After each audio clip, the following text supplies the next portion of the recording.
Hi everyone, Aaron here for Zollotech, and the iPhone 12 has been out for a few months, and I wanted to share my overall thoughts about it after these past few months, as well as durability, battery life, and more. And if you'd like to jump to any specific point in the video where I talk about different subjects you may be interested in, I've linked the time codes in the description like I normally do. Now the first thing is its overall price. Now this is fairly expensive if you don't get any deals from Apple or your carrier. So it comes in at $799, goes up to $949. But the sweet spot is in the middle at $849. For $849, you get 128 gigabytes of storage, and that's what I would recommend if you're picking one of these up. That way you usually will have enough storage, more than enough, compared to what I've seen people use. Some people may need more, and if you do, you can step up to that 256, but I think 128 is the sweet spot. Also this year, with the iPhone 12, it may be the best phone in 2021 due to its overall size, redesign, cameras, and more. And so this particular phone, as you can see, is blue, but it does come in a few different variants. You've got that black, white, blue, green, and product red as far as the color availability. But I think this nice blue color is really pretty stunning or striking this year, and you can see there's a lot of fingerprints on the back. Unfortunately, we don't get the matte finish that the 12 Pro Max or the 12 Pro gets, but we have a glossy finish. However, we do have a matte finish on the edges, which is really nice. And durability-wise, this has actually held up fairly well. The outside edge, it hasn't been dropped or anything, but the outside edge has been really nice. I haven't had any flaking of the anodized coating on the aluminum.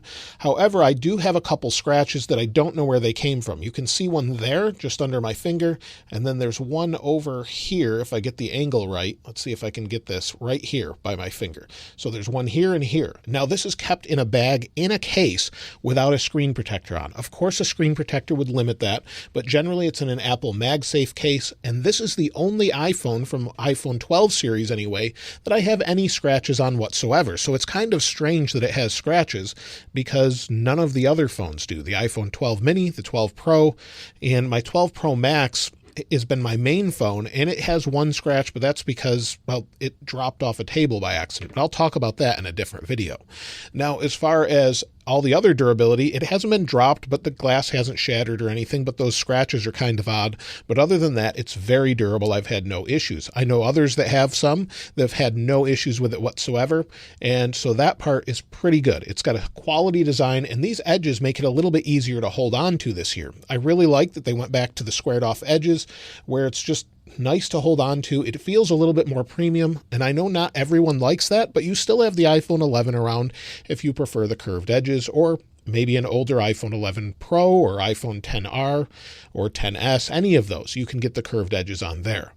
Now, as far as the display, well, that's one thing that's great this year. As long as PWM doesn't bother you how it adjusts the brightness by flickering the display, this year all of the phones are OLED. And so you have a 6.1-inch display, so it's nice and big. And then it's also 1170 by 2532 with 460 pixels per inch. It's got great viewing angles, and there's no complaints. When you're using this versus, say, a 12 Pro, you're not going to notice the difference in the brightness, since this has a general brightness of about 625 nits up to 1200 for HDR content. So you've got the same brightness with HDR. In regular use, it's not as bright, but unless you're in very sunny environments all the time, you're not going to notice the difference in brightness, and it works just fine. It's so bright you can't really see it on the screen here if I turn it all the way up. So it's really a nice, vibrant, bright display, and it's great to watch videos on. So if you're in YouTube, for example, if we go to the options, we have up to 4K in HDR. So we can watch YouTube in HDR.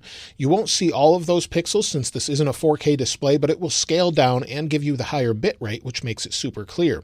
It's also got great speakers. You're not really compromising on those. So let me turn this up and you'll hear this between my voice and my voice speaking directly into the microphone. Not everybody is seeing this, depending on the carrier. It makes a big difference. And the HDR is so bright, as you can see, you couldn't see it on the screen because this video is not in HDR. So in general, watching HDR is great on the iPhones, and you have great stereo speakers and no complaints there. I would say compared to the iPhone 11, the speakers may sound a little bit more tinny to me, but they go a little bit louder. So there's sort of a compromise there, but some people prefer the volume as opposed to the overall bass and quality. I'd say they're good. Most people won't notice it, but if you do hold them side by side, you may notice the difference. Now, the iPhone 12 does have the A14 Bionic CPU in it, which means it's just as fast as any of the other phones this year. That's a super fast processor, whether it be you're editing a video in iMovie, for example, you want to export this movie, it's not going to be slow or anything like that. You're not compromising anywhere with anything. You can load games fast. You could play anything from, say, Fortnite to Among Us or whatever you want to play on it, and it's going to perform as you expect without any issues. Even though this has 4 gigs of RAM, which is 2 down or 2 less than what you get with the Pro models, it doesn't seem to really affect it with RAM management. You really shouldn't have any issues if you go back into YouTube, for example, maybe switch back to iMovie, then we'll go back over to music. You're not going to have an issue with speed or opening and closing apps. It's going to be the same that you get with the higher end iPhone 12 Pro, for example. Now, with only 4 gigs of RAM, you really aren't going to see much of a difference until we're talking about the rear cameras. But with the front camera, you're not going to see any difference whatsoever. So if we go into the front camera, you have the options for 4K 30, 4K 60, or 4K 30 HDR. So you can record HDR. And if I hit record, now we're recording with the iPhone 12 and we're using the microphone on the iPhone 12. So this gives you an idea of what it's like if you haven't heard it before, but the camera is very high quality, 4K 30, and the microphones are surprisingly good, even compared to my studio microphone here. So that gives you an idea of the overall video quality from the front. And on the rear, you've got the same high quality cameras that you get with the 12 Pro. You just don't have the telephoto, but I don't really think that matters for most things. So you have wide and ultra wide that can record 4K 30 HDR. The Pro will give you 4K 60 HDR. So if you go into your settings, you go to camera, for example, record video, you have HDR video as an option, Dolby Vision HDR. But if you turn on 60 frames per second, you can't use the HDR option. As you can see, it says record up to 30 frames per second video in 10-bit high dynamic range, including Dolby Vision.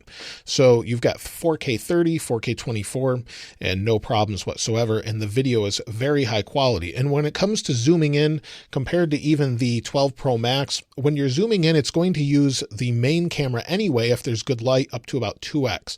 Beyond that, then it uses telephoto. So if I go to photo, for example, you can see there's my keyboard in the background, and I zoom in here, take a photo, and then switch over. That was at 3.1x. You can see it's very high quality. The detail is pretty good. And you're not going to notice a difference unless you blow this up on a huge screen as compared to, say, the same photo on the 12 Pro Max. So if I take the same photo, we'll zoom into 3.1x, the same thing we did on the other phone.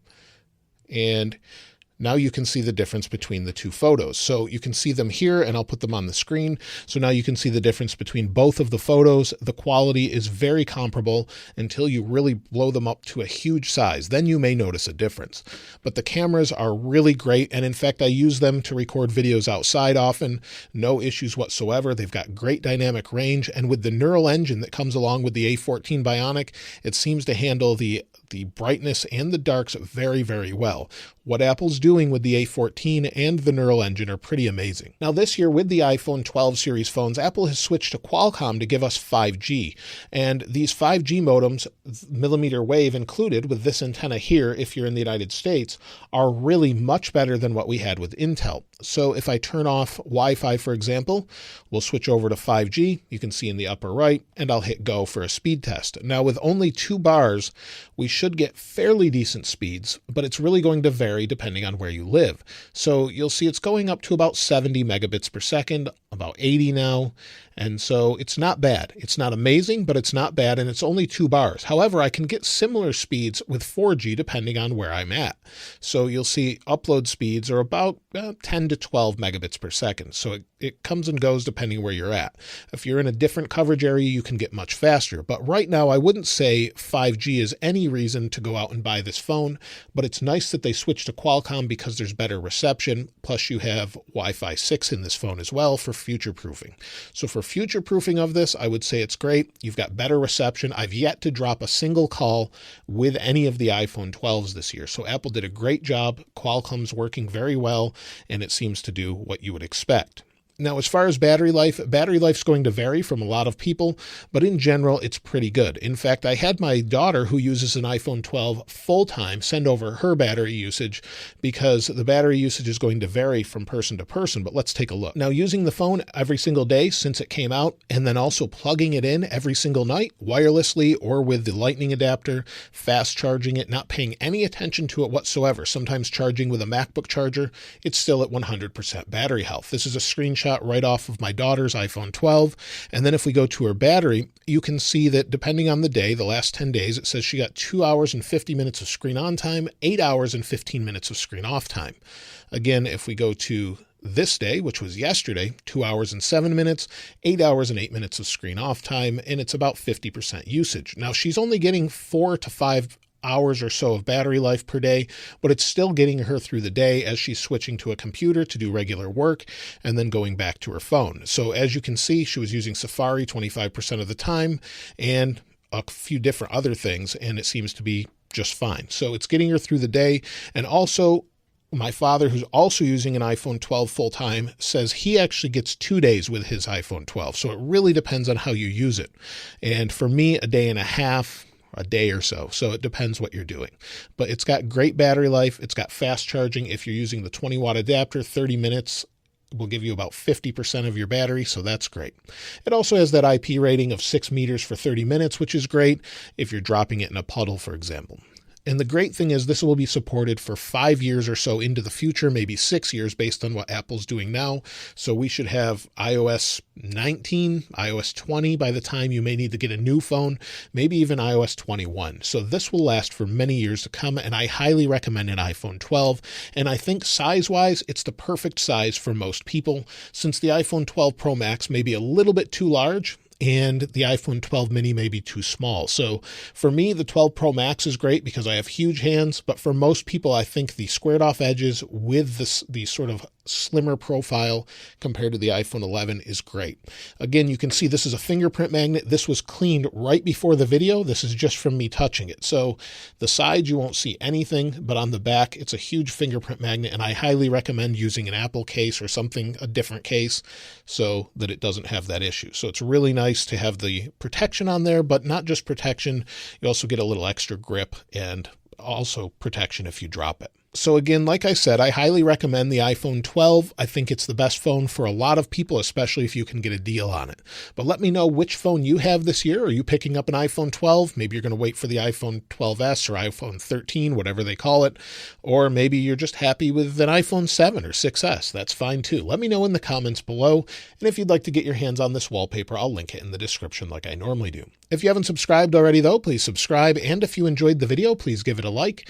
As always, thanks for watching. This is Aaron. I'll see you next time.